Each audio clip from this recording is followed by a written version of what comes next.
Hey everyone, it's Spencer Hakimian and welcome back to another episode of What's Moving Your Money. On today's episode, we're going to cover all the drama that's happened in the past 24 hours between Donald Trump and Jerome Powell. We're going to talk about the market reaction to all of this news, both the news and the walkback of the news. We're going to talk about why it is so important to have an independent Fed chair and what it would mean if we did not have an independent Fed chair. And finally, we're going to cover one specific thing that I saw in market pricing that I don't think anyone else really caught or spoke about so much, but it was very indicative of how the market would react in the event that we get a puppet Fed chair. So stay tuned. I know we've had a busy week. Let's get right into it. So around last night, we started getting some rumors online, on Twitter, on the Wall Street Journal, on other media publication outlets, that President Trump was considering firing Jerome Powell. Now, no legitimate reason was given. As you all know, that the Fed is an independent agency. It is not under the jurisdiction of the United States government. The president does not have any right to fire the Fed chair unless cause is proven. And the only cause that the White House has suggested thus far is that Powell approved a renovation of a part of the building that they work in. I don't really understand how you could justify firing him over that. Needless to say, this would be an egregious overstep of what would be traditionally considered presidential powers. But nonetheless, it came out anyway. And then this morning at around 11 a.m., it started leaking all across Bloomberg terminals all around the world that Trump was considering firing Jerome Powell as soon as tonight. Now, that sent markets into a tailspin, right? And we're going to cover that in a minute. But first, let me just continue with the story. And then about 45 minutes after the market basically puked at Trump's announcement, suddenly Trump came out during an interview and said, no, I had no intention of firing him. That's fake news. I didn't intend to do that. And then he essentially walked back the plans he leaked. Now, whether President Trump was just testing the waters to see what the market reaction would be, we also saw him do something quite similar back in April during Liberation Day, that we had Hassett go on TV, Kevin Hassett, and essentially say what they were planning to do with that 90-day pause, just so that they can gauge the market reaction. And then they came out minutes later and said, no, that's fake news. We never said that. So this could be one angle that Trump is taking here. He wanted to test the waters to see how would the markets react in the event that he actually did go through with firing Jerome Powell. And let's get into that right now. The market reaction was horrendous, all across the board, horrendous. Within a few minutes, the S&P 500 had fallen close to a full percentage point. The Nasdaq had fallen by more. Risk assets like Bitcoin even, that sometimes would even in theory benefit from a non-independent Federal Reserve, that fell. Bond yields, long bond yields spiked 10 basis points. 10-year, 20-year, 30-year bonds all rose by more than 10 basis points in a span of minutes. These usually take weeks or months to happen. It happened in minutes. The dollar fell against all major currencies. So if you want to look at the euro, if you want to look at the yen, if you want to look at the pound, whichever major currency you want to look at, it fell. In fact, the only asset that rallied was gold. Why did gold rally? Well, because gold is a neutral currency that no country controls. You cannot print more of it. You cannot artificially tamper with the supply of it. You cannot tamper with the interest that you get charged with it. So all of these things that a puppet Fed chair would in theory be able to do, that would all be negative for the longevity of the dollar, for US debt, for our economy overall, gold does not suffer from any of those. So that is exactly why it rallied. Remember, it's not that gold is getting better. It's that dollars are getting worse. This will be a recurring theme of this show. As you see, I'm wearing a Bitcoin hat right now. I'm a firm believer in hard money, in uncorruptible money.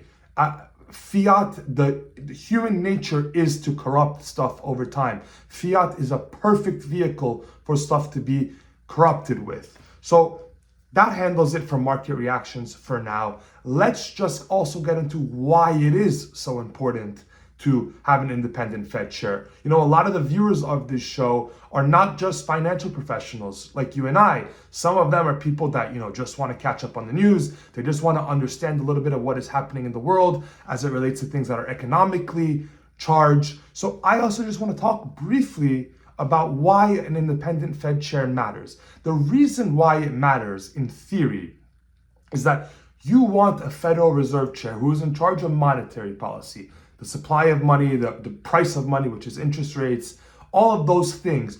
You want someone that is not going to make his or her decisions based off of winning an election in a year time or in 2 years time, right? Politicians, they have every incentive in the world on the fiscal side to run everything hot all the time. You saw this with Trump. He campaigned on Doge. He campaigned on cutting spending. He campaigned on reducing the deficit. His latest tax bill, which might end up being his only legislative accomplishment of the first 2 years of his term, ended up raising the deficit. It ended up making our problem worse. It ends up adding to the debt. Why? Because when you add deficit money to the economy, you grow the economy nominally in the short term, right? And everyone likes to do that. It gives employment a boost. It gives stock and home prices a boost. It makes people feel good. That's why it's called stimulus. Just like a coffee is a stimulant. It's the same idea, right? But you want an independent Fed chair. You want the other half of policy, monetary policy, being independent, because you need someone that is not fearful of winning or losing an election, that can do what's actually right about the economy.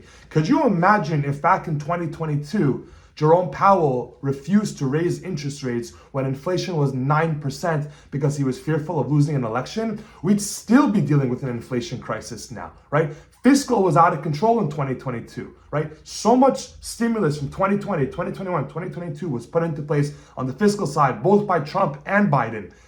If Powell was not there to take away the punch bowl, right, we would still be in this disaster right now.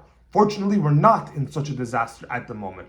But that is why you need an independent Fed chair. You need someone that is fearless, that does not have to wake up in the morning and say, gee, if I do this, I'm going to be unpopular and I'm going to lose re-election.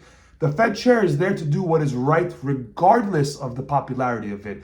And we created this because we know that politicians, because they have to get reelected, cannot have this. They have an implicit bias to want to please people. Raising interest rates is painful, right? Cutting interest rates is easy, right? But it could lead to inflation. It could lead to a spike in long bond yields like we saw last year. I was heavily criticizing Powell back then about cutting rates. So that's that section. Now, the final thing before we go here, I just want to talk about a very fascinating divergence that I saw in the bond market today as I was trading it, all right? We saw the 2-year yield. We saw it fall by 10 basis points in 5 minutes after the announcement that Trump was intending on firing Powell tonight. At the same exact time, we saw 10 and 30-year yields rise by 10 basis points. So the yield curve, the curve steepened by 20 basis points because the front of it dropped by 10 and the back of it went up by 10. So when you combine it, that's actually a 20-point steepener that happened. And this is very interesting because what the market is saying is, yes, we know that even if Trump doesn't fire Powell, Powell's term is done in May. Trump is going to appoint a dove to be the Fed chair. A dove means someone that's inclined to cut interest rates to expand money supply. And then the opposite is a hawk. A dove, as Fed chair, is going to cut rates whether it's intelligent to do so or not, right? The 2-year, the front of the curve, is what is most heavily impacted by the Federal Reserve's policy rate, which is the overnight rate, right? Beyond that, it is actually a market pricing tool. It is the market's estimate of inflation, growth, credibility, all of these types of things. So essentially, inflation risk premium has to get priced in between year 2 and year 10. That entire duration, all those years that you might get inflation, you might get problems, you might get credit risk, all of these types of things. That's what appears in the back end of the yield curve. So when you see the 10-year, the 20-year, the 30-year selling off by 10 basis points, selling off in this case means rising, because when bond yields rise, prices go down. when you see that happening, right, you are getting the market is telling you that inflation is a fear right now. Credibility is a fear right now. Overheating the economy by putting rates at, let's say, 1% is a fear right now. The market is telling you this is bad monetary policy. This is a bad idea coming from the White House. It should stop. This is not what we want. If we want to become like Turkey or Venezuela or Argentina or Zimbabwe or South Africa or any other country around the world with an unstable monetary policy, with an unstable currency, with unstable inflation, we can do what we suggested to do today. But if we want to continue being the United States, if we want to continue being a healthy, dynamic economy that can grow in real terms, not just in nominal terms, we have to have an independent Fed chair. So I'm going to leave it at that. Who knows what tomorrow's episode is going to bring? It's a 24-hour news cycle, but I'm very excited to see you guys nonetheless, and I hope you guys enjoyed, and I'll see you all tomorrow.